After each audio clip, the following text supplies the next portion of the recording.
मराठी अक्षर भारती इयत्ता 9वी. पाठ क्रमांक 11. आभाळातल्या पाऊलवाटा. विद्यार्थी मित्रांनो, आपल्याला जमिनीतल्या पाऊलवाटा माहिती, परंतु आभाळातल्या पाऊलवाटा हे कोणासाठी शब्द वापरलेला आहे? पक्ष्यांसाठी. बरोबर.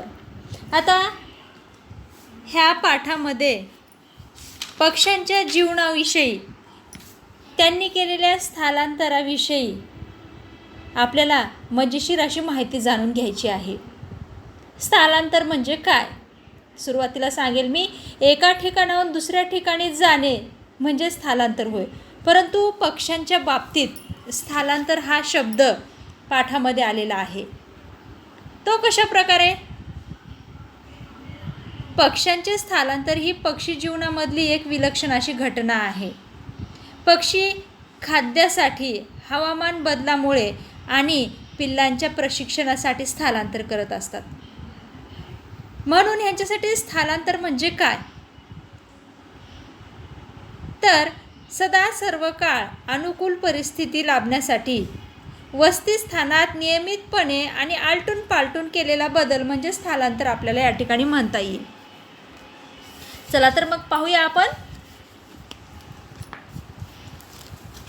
पाठ 11वा आभाळातल्या पाऊलवाटा.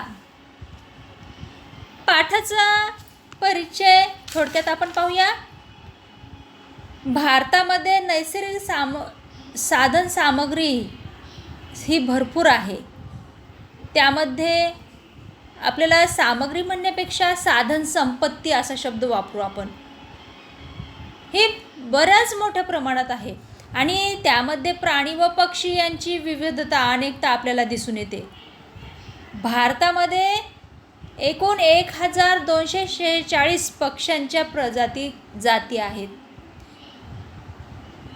प्रस्तुत पाठामध्ये आपल्याला ह्या पक्ष्यांबद्दलच सखोल माहिती पाहायची आहे.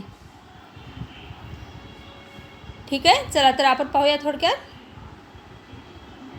नैसर्गिक साधन संपत्तीने समृद्ध असलेल्या भारतात प्राणी पक्षी यामधील विविधता ही थक्क करणारी आहे. पक्ष्यांच्या दुनियेतल्या अनेक आश्चर्यकारक गोष्टींपैकी एक गोष्ट म्हणजेच पक्ष्यांचे स्थलांतर. पक्षी स्थलांतर का, कुठून व कधी करतात याचे विवेचन प्रस्तुत पाठामध्ये आलेले आहे.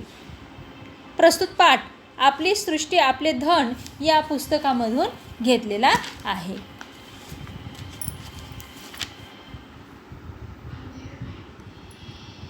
पक्ष्यांच्या दुनियेतल्या अनेक गोष्टी आश्चर्यजनक आहेत, पण त्यातही सर्वात स्तिमित करणारे काही असेल तर अनेक पक्षी त्यांच्या जाती वर्षातून 2दा करत असलेला हजारो मैलांचा प्रवास. आता या ठिकाणी पक्ष्यांच्या दुनियेमध्ये अशा काही गोष्टी आहेत की ते आपल्याला आश्चर्यचकित करून टाकतात. त्या म्हणजेच हजारो मैलांचा प्रवास करून, तेही वर्षातून 2दा, हे पक्षी स्थलांतर करत असतात. भारतातल्या कोणत्याही सरोवराकडे हिवाळ्याच्या सुरुवातीला नजर टाकली तर निरनिराळ्या जातींच्या बदकांची आपण अक्षरशः झाकलेली दिसते. आपण जर का तर भारतामध्ये कोणतंही सरोवर म्हणजेच काय? तलाव, तळे, आणि ह्या सरोवरांकडे आपलं लक्ष गेलं तर निरनिराळ्या जातीच्या बदकांनी अक्षरशः पाणी झाकलेले दिसून येते. म्हणजेच काय? हिवाळ्याच्या सुरुवातीलाच आपल्या भारतामध्ये जे सरोवर आहेत, तळे आहेत, ह्यामध्ये बदक इतके स्थलांतरित होऊन इकडे आलेले असतात की अक्षरशः त्या तळ्यामधलं आपल्याला पाणीसुद्धा दिसत नाही आहेत. हे पक्षी 1-2 महिन्यापूर्वी तर इथे नव्हते. एकदम हजारोंच्या संख्येने हे आले कुठून, असा प्रश्न हा आपल्याला पडायला लागतो. युरोप आणि उत्तर आशियातून हजारो मैलांचा प्रवास करून बदकेच नव्हे तर इतरही असंख्य जातींचे पक्षी नियमितपणे हिवाळ्याच्या आरंभी येऊ लागतात. भारतात येणारे श्वेतबलाक जर्मनीतून येतात. श्वेतबलाक म्हणजेच काय? पांढरे बदक. श्वेतबलाकचा अर्थ होतो या ठिकाणी पांढरे बदक, आणि हे जर्मनीतून भारतामध्ये हिवाळ्याच्या सुरुवातीला यायला लागतात. तर काही बदकांच्या जाती ह्या सायबेरिया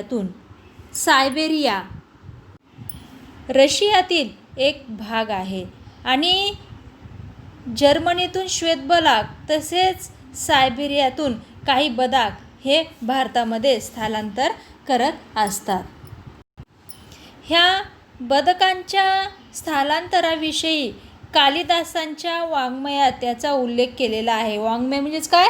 लिटरेचर, साहित्य, त्यामध्ये आढळून आलेलं आहे. हंस हा पक्षीसुद्धा पावसाळ्यात दिसत नाही अशी वर्णने प्राचीन वाङ्मयात आहेत. मात्र या काळात हे पक्षी नक्की कुठे जातात याची मात्र माहिती दिसत नाही.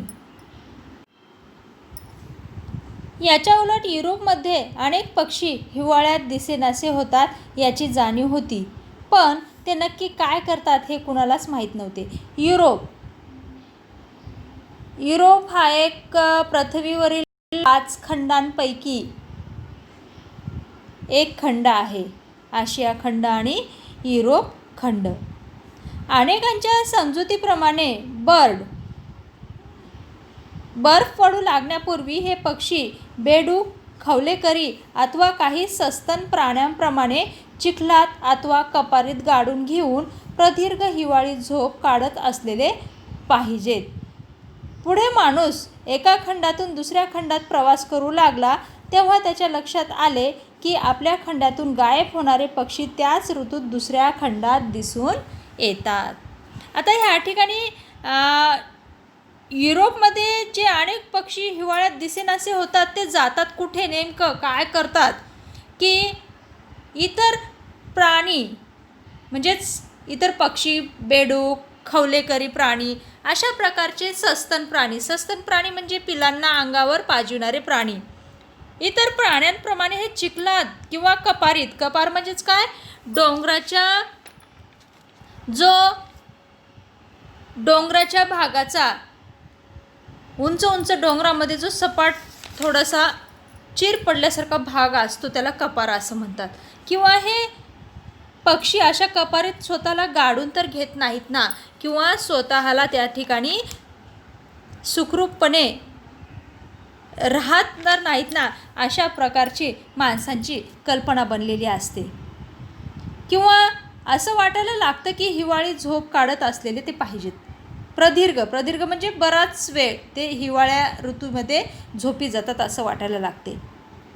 आणि जसं माणूस प्रगती करून एका खंडातून दुसऱ्या खंडात प्रवास करायला लागला किंवा माणसांचा एका खंडातून दुसऱ्या खंडामध्ये प्रवास संपर्क साधायला लागले तेव्हा त्यांच्या लक्षात आलं की आपल्या खंडातून गायब होणारे पक्षी हे दुसऱ्या खंडामध्ये दिसून येत आहेत.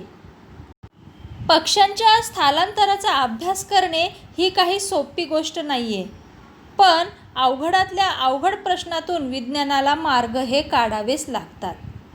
पक्ष्यांच्या स्थलांतराचे मार्ग शोधण्यासाठी एक साधा पण कष्टसाध्य उपाय शतकापासून वापरला जात आहे. शतकापासून म्हणजेच 100 वर्षापूर्वीपासून.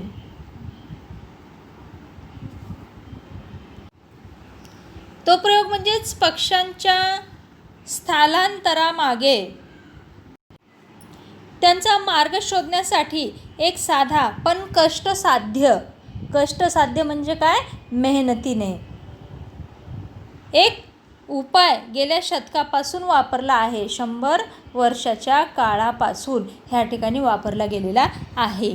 एखाद्या विशिष्ट भागात अनेक पक्षी पकडून त्यांच्या पायात खुणेचे वाळे अडकून द्यायचे. वाळे म्हणजे धातूचे गोल आकार कडे हे त्यांच्या पायामध्ये अडकून द्यायचे, आणि ते वाळे हे ॲल्युमिनियमचे बनवलेले असायचे. कारण ॲल्युमिनियमने बनवलेले वाळे हे वजनाने हलके असतात, त्यामुळे पक्षी सहजपणे उडू शकतात. त्यांचे पक्ष्यांना ओझे होत नाही. या वाड्यावर ज्या संशोधन संस्थेने लावले त्या संस्थेचे नाव आणि खुणेचा क्रमांक असतो. म्हणजेच पक्ष्यांच्या पायामध्ये जे वाळे लावले जातात ॲल्युमिनियमचे गोल, त्यावरती जी संस्था आहे पक्षी संशोधन संस्था, त्या संस्थेचे नाव आणि त्या खुणेचा क्रमांक लिहिलेला असतो. कोणत्या क्रमांकाचे वाळे कोणत्या पक्ष्याला कुठे आणि केव्हा लावले याची संस्थेकडे नोंद असते. आणि त्याचबरोबर फक्त वाळेच लावून भागत नाही, तर त्याची नोंद म्हणजे कोणत्या पक्षाला कोणते वाळे लावलेले आहे ह्याची नोंदसुद्धा त्या संस्थेकडे करून ठेवलेली असते. वाळे अडकवलेले हे पक्षी पुन्हा मोकळे सोडले जातात. एखादा वाळे असलेला पक्षी जिवंत अथवा मृत ज्याला सापडेल त्याने त्या संस्थेला कळवावे अशी ह्यामागची अपेक्षा असते.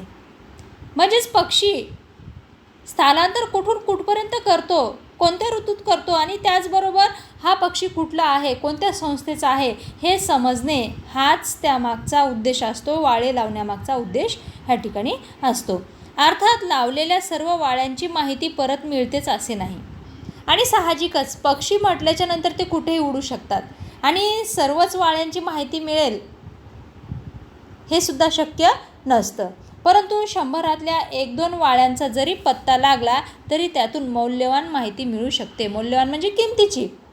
100मधून फक्त 1-2 वाळे जरी समजले पक्षी कोण्या ठिकाणी आहे, जिवंत असो किंवा मृत आहे, तर ही अति महत्त्वाची माहिती मिळू शकते. हाच त्यामागचा उद्देश आहे. केरळात वाळे लावलेले परीट पक्षी काबूल, अफगाणिस्तान, वायव्य पाकिस्तान या भागात सापडलेले आहेत. आता केरळ या ठिकाणचे केरळमध्ये वाळे लावलेला पक्षी हा काबूल, अफगाणिस्तान, वायव्य पाकिस्तान ह्या भागामध्ये आपल्याला दिसून आल्याची नोंद आहे. आणि हे कशा प्रकारे शक्य आहे, तर ह्या पक्ष्यांच्या जे संशोधन संस्था आहेत त्यांनी पक्ष्यांच्या पायामध्ये वाळे लावून सोडलेले पक्षी हे कुठे गेलेत हे समजणं हे महत्त्वाचं असतं. त्यामुळेच केरळमध्ये वाळे लावलेला पक्षी, परीट पक्षी हा काबूल, अफगाणिस्तान, वायव्य पाकिस्तान या भागामध्ये काय झालेला आहे, मिळालेला आहे. त्याचबरोबर केरळातलाच एक रानपरीट नावाचा पक्षी ब्रह्मदेशामध्ये देखील सापडलेला आहे. जर्मनीमध्ये वाळे लावलेला बलाक हा पक्षी, बलाक म्हणजेच बदक, हा बिकानेर या ठिकाणी सापडलेला आहे. बिकानेर हे राजस्थानमधील एक शहर आहे. अलीकडच्या काळामध्ये विमाने आणि रडार यंत्रणेसुद्धा या पक्ष्यांच्या स्थलांतराविषयी मोलाची माहिती मिळाली आहे. आता रडार यंत्रणा म्हणजेच पक्ष्यांसाठी आकाश म्हणजे पक्षी कोण्या ठिकाणी उडतात किंवा त्यांची भूभाग किंवा अवकाश या ठिकाणची निरीक्षणाची माहिती देणारे यंत्र. थोडक्यात काय, रडार यंत्रणा म्हणजे अवकाश आणि निरीक्षणाची व तेथील भूभागाची माहिती देणारी यंत्र व्यवस्था, त्याला रडार असं म्हटलं जातं. आणि ह्यामुळे सुद्धा पक्ष्यांच्या उड्डाणाची आपल्याला माहिती समजायला लागते. तरी देखील आपल्याला कित्येक पक्ष्यांविषयी, पक्ष्यांच्या गूढ सवयींविषयीची माहिती, कित्येक रहस्य अद्यापही उकललेले नाहीत. रहस्य म्हणजेच गुपित आहे आणि अद्याप म्हणजे आत्तापर्यंत अजून उकललेले म्हणजेच समजलेले नाहीत. पक्ष्यांच्या स्थलांतराचे अनेक प्रकार या ठिकाणी पाडता येतील.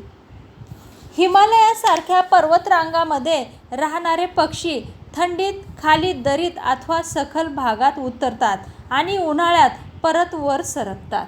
आता या ठिकाणी हिमालयामध्ये ज्या उत्तर भारताकडील हिमालयांच्या पर्वतरांगा आहेत, त्या पर्वतरांगामध्ये साहजिकच त्या ठिकाणी बर्फाच्छादित पर्वते असल्यामुळे थंडी ही कायम राहणारच झाली. आणि ह्या पर्वतरांगामध्ये राहणारे जे पक्षी आहेत ते पक्षी थंडीमध्ये खोल दरीत अथवा सखल भागात उतरत असतात. आता सखल भाग म्हणजे काय? सखल भाग म्हणजेच या ठिकाणी खोल जागा असा आपल्याला शब्द घेता येईल. अशा प्रकारे उन्हाळ्यात परत ते वर सरकतात. त्यांचा एकूण प्रवास हा काही किलोमीटरचाच असतो. त्याचबरोबर अनेकदा दुष्काळ, महापूर अथवा बर्फवृष्टीमुळे एखाद्या प्रांतात अन्न मिळेनासे झाले की पक्षी तो प्रांत सोडून तात्पुरते दुसरीकडे जात असतात. मुळात अन्नाचे दुर्भिक्ष्य हीच स्थलांतरामागची मूळ प्रेरणा आहे. म्हणजेच थोडक्यात काय, त्यांचं जीवनमान जगण्यासाठी ज्यांना अनुकूल परिस्थिती जिथे मिळेल तिथे ते वास्तव्य करत असतात. कारण हिमालयासारख्या पर्वतरांगांमध्ये पक्षी थंडीमध्ये खाली दरीत अथवा सखल भागात उतरतात आणि उन्हाळ्यात परत तेच काय होतात, वरती येतात. त्यांचा हा प्रवास काही किलोमीटरचा असतो, परंतु दुष्काळ किंवा महापूर किंवा बर्फवृष्टी अशा प्रांतात मात्र अन्न त्यांना मिळेनासं होतं. मग ते पक्षी प्रांत सोडून तात्पुरते म्हणजेच तो भाग सोडून तात्पुरते ते दुसरीकडे जात असतात. आणि मुळात अन्नाचं दुर्भिक्ष्य, अन्न म्हणजेच खाण्याचं खाद्यपदार्थ, दुर्भिक्ष्य म्हणजे वाईट अवस्था, ही स्थलांतरामागची मूळ प्रेरणा आहे. प्रेरणा याचा अर्थ स्फूर्ती किंवा इच्छाशक्ती आहे. थोडक्यात काय, ते अन्नाच्या शोधासाठी स्थलांतर करत असतात. हेच मूळ स्रोत आहे. पक्ष्यांना थंडी वाऱ्याची फारशी काळजी नसते. अन्नाचा पुरेसा पुरवठा असेल तर पक्षी बर्फाळ प्रांतातही व्यवस्थित जगू शकतात. एरवी 2 ते 5,000 मीटर उंचीपर्यंत सापडणारे हिमकाक म्हणजेच काय, बर्फाळ प्रदेशातील पांढरे कावळे, काक म्हणजे कावळा, एव्हरेस्ट चढणाऱ्या गिर्यारोहकांच्या मागे 8,500 मीटर म्हणजे सुमारे 27,000 फुटापर्यंत आल्याची नोंद केली गेलेली आहे. म्हणजे त्यांची उडण्याची क्षमता ही अत्यंत तीव्र असली तरी त्यांना जर का तर अन्न हे मुबलक प्रमाणात भेटत असेल तर ते त्या ठिकाणी राहण्यासुद्धा तयार असतात. एवढ्या उंचीवर या पक्ष्यांना बर्फ, थंडी आणि हवेची कमी होत जाणारी घनता याचा कोणत्याही प्रकारे त्रास होत असलेला दिसत नाही. आणि हे जे हिमकाक आहेत, बर्फामध्ये राहणारे पांढरे कावळे, ह्या कावळ्यांना बर्फ, थंडी आणि हवेची कमतरता असली तरी त्यांना कोणत्याही प्रकारचा त्रास या ठिकाणी दिसून येत नाही. हिवाळ्यात पक्षी दक्षिणेकडे स्थलांतर करतात, ते थंडीमुळे नाही तर बर्फ पडून अन्न शोधणे कठीण झाल्यामुळे.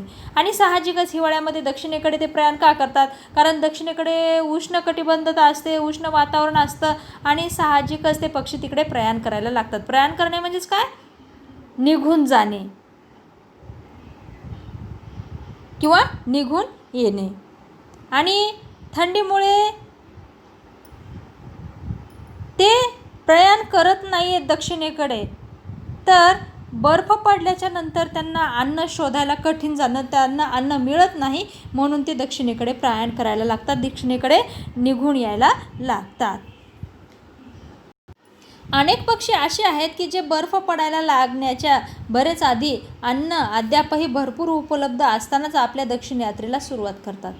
म्हणजे मुद्दामहून अन्न शोधण्यासाठीच ते स्थलांतर करत नाही आहेत. तर ह्यामधले अनेक असे काही पक्षी आहेत की ते बर्फ पडण्याआधीच दक्षिणेकडे स्थलांतर करायला सुरुवात करत असतात. या पक्ष्यांच्या स्थलांतरासाठी अन्नाच्या तुटवड्याची वाट पाहत बसत नाहीत. सूर्य दक्षिणेकडे झुकू लागला की त्यांचे मन जणू उचल खाते, म्हणजेच त्यांची जाण्याची अपेक्षा ही वाढत असते किंवा त्यांना जावंसं वाटतं असतं. दक्षिणेची त्यांना ओढ लागते. ओढ म्हणजे आकर्षण, त्या दिशेचं त्यांना आकर्षण लागतं. आतील अस्वस्थता वाढते. अस्वस्थता म्हणजेच बेचैनी, त्यांच्या मनामध्ये बेचैनी वाढायला लागते. एकाच जातीचे अनेक पक्षी एकत्र येतात आणि ठराविक मुहूर्ताला ते प्रयाण करत असतात. अशा प्रकारे ते सर्वच जण फक्त अन्न मिळत नाही आहे म्हणून ते प्रयाण करत नसतात, तर दक्षिणेकडे जसा जसा सूर्य झुकायला लागतो तसतसं त्यांच्या मनामध्ये एक प्रकारची बेचैनी निर्माण होत असते. ते अस्वस्थता वाढायला लागत असते आणि त्यांना दक्षिण दिशेची ओढ लागायला लागते. त्यामुळे साहजिकच सर्व पक्षी एकत्र येऊन ठराविक मुहूर्त म्हणजेच त्यांचा ठरलेला मुहूर्त, विशिष्ट शुभ वेळ पाहून जणू काही ते प्रयाण करतात, उडायला लागतात, त्या दिशेने झेप घ्यायला लागतात. हा एक धार्मिक विधी असल्यासारखा त्यांच्या जीवनाचाच एक भाग झाला आहे. आणि जणू काही हा एक धार्मिक विधीच आहे, म्हणजे धर्मासंबंधात केलेले षोडोपचार. आता आपण पाहतो एखादी घरामध्ये पूजा वगैरे करायची असेल तर आधी आपण त्याचा मुहूर्त पाहतो आणि धार्मिक विधीप्रमाणे पूजा वगैरे करत असतो. त्याचप्रमाणे जणू काही हे पक्षी, एकाच जातीचे सर्व पक्षी एकत्र जमतात, मुहूर्त ठरवतात आणि त्या मुहूर्तावर जणू काही एखादी धार्मिक विधीच करत आहेत. अशा पद्धतीने सर्वच जण उडायला लागतात, सर्वच जण त्यामध्ये भाग घेतात आणि हा त्यांच्या जीवनाचा भागच बनलेला आहे. परतीच्या प्रवासाचेही तसेच. आणि त्याचबरोबर परतीचा प्रवास म्हणजे परत जाण्याचा प्रवासही तो त्याच प्रकारे करायला लागतात. वसंत आगमनाला सगळेच पक्षी अनामिक ओढीने उत्तरेतल्या घरांकडे निघतात. आणि वसंत आगमन, या ठिकाणी वसंत आगमन म्हणजेच वसंत ऋतूबद्दल तुम्हाला मी सुरुवातीलाच सांगितलेलं आहे. आणि वसंत ऋतूचं आगमन होता क्षणीच, वसंत ऋतू सुरू होता क्षणीच हे सर्व पक्षी परत आपल्या मायदेशी म्हणजेच आपल्या उत्तरेकडच्या दिशेकडे ते अनामिक ओढीने, म्हणजे त्यांना इतकी आतुरता असते की त्या ओढीने, त्या आकर्षणाने ते परत उत्तरेकडे जायला लागतात. अनामिक ओढ म्हणजेच निनावी आस, एक प्रकारची आस लागलेली असते आणि ते परत उत्तर भारताकडे, आपल्या घराकडे जायला निघतात. अशा प्रकारे आपण विविध पक्षी आणि त्या पक्ष्यांच्या स्थलांतराबद्दल माहिती आज घेतलेली आहे.